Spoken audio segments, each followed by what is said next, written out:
Good morning and welcome to Beyond the SEAF model. I'm Jack Kosar and this is effective for the week of February 19th, 2024.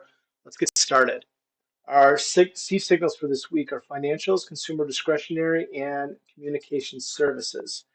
We did have a unique situation this week with communication services and technology both being ranked 11.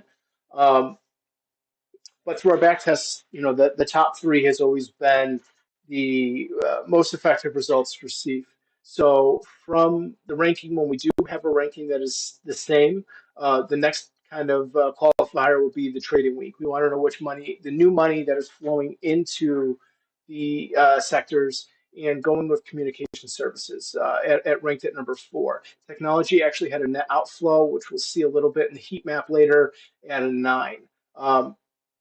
This is not to say, each individual and each manager that is using the SEEK model for their own portfolio can make the decision to say, hey, communication services and technology are both ranked the same. I'm not looking to get out of my technology position at this moment. And with it still being favored, that is something managers can do. But just strictly going based on our back testing rules, the signals would be financials, consumer discretionary communication services.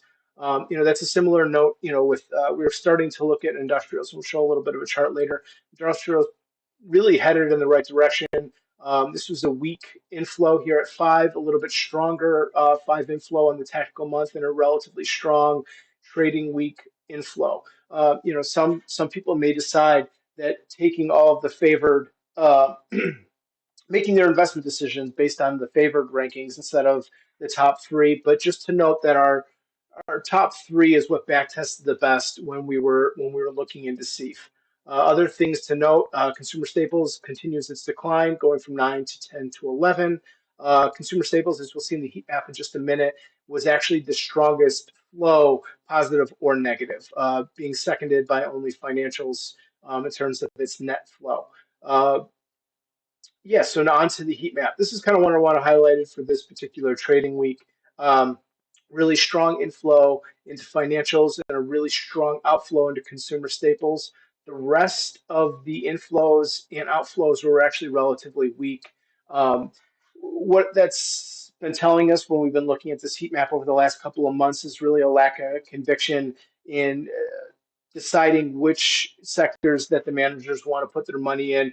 They're waiting for some faster horses. We've been a little bit overextended, I think, now for about a month in the market, and that's really been led by technology. So I think, a lot of managers are we've been seeing this ebb and flow of technology over the last couple of weeks. And I think what's happening is managers are taking some profits, but then re-engaging the market because they don't want to be left behind. So, without putting our armchair psychologist on too much. I think the fact that we're seeing a little bit of weaker flows over the last couple of weeks in non-conviction bets, financials was strong, consumer staples was weak, everything else was relatively middling.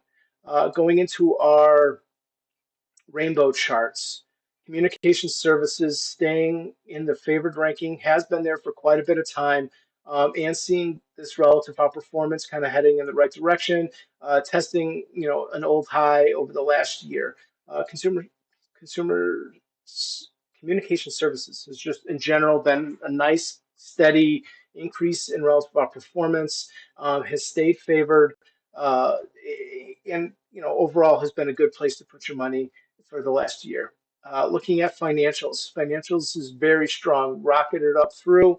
We are waiting for it to break out of the sideways pattern that's been here so almost for the last calendar year. Is if we can see some sustained flows into financials, this thing really could take off.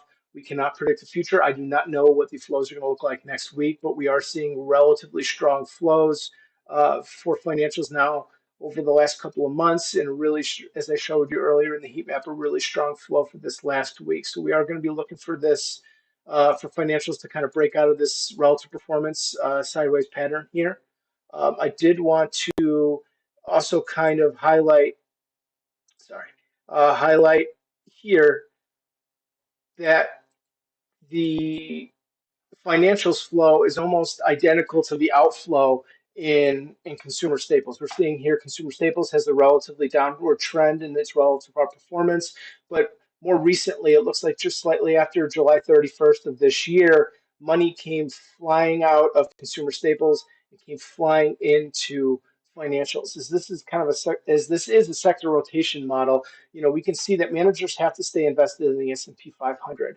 And what we can see here is a lot of the money that was sitting in consumer staples that kind of drove this slight little outperformance toward the end of January came out of staples, and it looks to have gone into financials as we're seeing that kind of a inverse spike in the relative outperformance. And if you could look at our rankings, uh,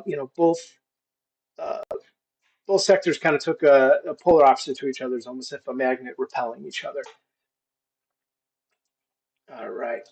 And then last but not least, I did mention this a little bit earlier, industrials seems to be headed in the right direction. Um, we would like to see a sustained, this ranking kind of head up into that 11, 12, 10, 9, 10, 11, 12 area, head in the right direction. But we are seeing some relative outperformance in the industrials as it seems to be building a little bit of momentum. It is in a similar kind of a tight pattern here in terms of relative outperformance over the last year, but headed nice in the right direction. A little bit of sideways movement here, but it's starting to take off. If we can maintain this momentum, industrials looking for some consistent flows going up here and can head up in this nice upper favored territory. Industrials could be a place to be in the coming future. It is currently favored. And like I said, if we can see some sustained flows, we could see a similar relative outperformance trend that we saw from May of 2023 through about August of 2023. That is all I have for this week. I hope everybody has a wonderful week, and I look forward to breaking down the SEAF model with you again next week. Thank you.